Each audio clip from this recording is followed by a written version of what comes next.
যুৱ শাখাৰ তৰফৰ গোসাইগাঁও জিলা যুৱ শাখাৰ তৰফৰ পৰা আপোনালোকক আমন্ত্ৰণ কৰা হৈছে এইকাৰণে যে যোৱা কিছুদিনৰ পৰা আমি এটা বস্তু শুনি আছোঁ যে আমাৰ গোসাইগাঁও মহকুমা অঞ্চলৰ শ্ৰীৰামপুৰ চেক গেটৰ যোনটো চেণ্ডিকেট মানে লৈ যোনটো আলাপ আলোচনা হৈ আছে বিভিন্ন ছ'চিয়েল মিডিয়াত আমি দেখা পাওঁ। কিন্তু সিদিনা যোৱা শুক্ৰবাৰ দিনা যি চেণ্ডিকেটৰ বিৰুদ্ধে আমাৰ লোকেল ব্যৱসায়ী ব্যৱসায়ীসকলে বা বিভিন্ন ব্যৱসায়ীসকলে যিটো প্ৰতিবাদৰ কাৰ্যসূচী হাতত লৈছিলে তাতে দেখা গ'ল যে কিছুমান চেণ্ডিকেট চক্ৰৰ লগত জড়িত থকা ব্যক্তি আৰু ব্যৱসায়ৰ মাজত যোনটো মানে হতাহতিৰ এটা পৰিৱেশৰ সৃষ্টি হ'ল, এইটো প্ৰথমতে এটা দুৰ্ভাগ্যজনক বুলি ক'ব লাগিব।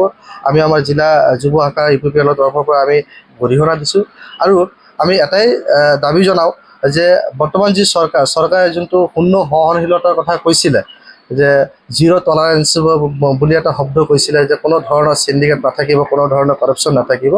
সেই হিচাপত এতিয়া বিভিন্ন ছ'চিয়েল মিডিয়াত যেনেকৈ চিণ্ডিকেটৰ কথা আমি দেখা পাওঁ, সেই হিচাপত চৰকাৰে ভাল এটা পদক্ষেপ ল'ব লাগিছিলে বুলি আমি ভাবি আছিলোঁ। কিন্তু দেখা গৈ আছে যে আজি ফাৰ্ষ্ট টাইম নহয়, ইয়াৰ আগতে বহুতবাৰ মানে চিণ্ডিকেট লৈ মানে বহুত ধৰণৰ ছ'চিয়েল মিডিয়াত ওলাই আছে, কিন্তু তাৰ পিছতো এই চিণ্ডিকেট চক্ৰটো কিন্তু বন্ধ হোৱা নাই।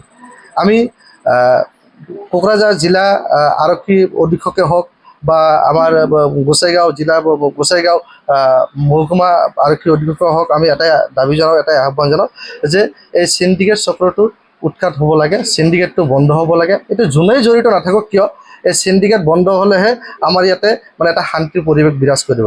বৰ্তমান যিটো অত্যাৱশ্যকীয় মূল্যবৃদ্ধি আৰু যদি চিণ্ডিকেটটো যদি থাকে তেতিয়াহ'লে জনসাধাৰণৰ ওপৰত মানে বিৰাট এটা মানে বোজাৰ এটা সৃষ্টি হয়, চাপৰ সৃষ্টি হয়। কাৰণ কি বৰ্তমান মানুহৰ ইমান মানে আৰ্থিক অৱস্থাও ভাল নহয়।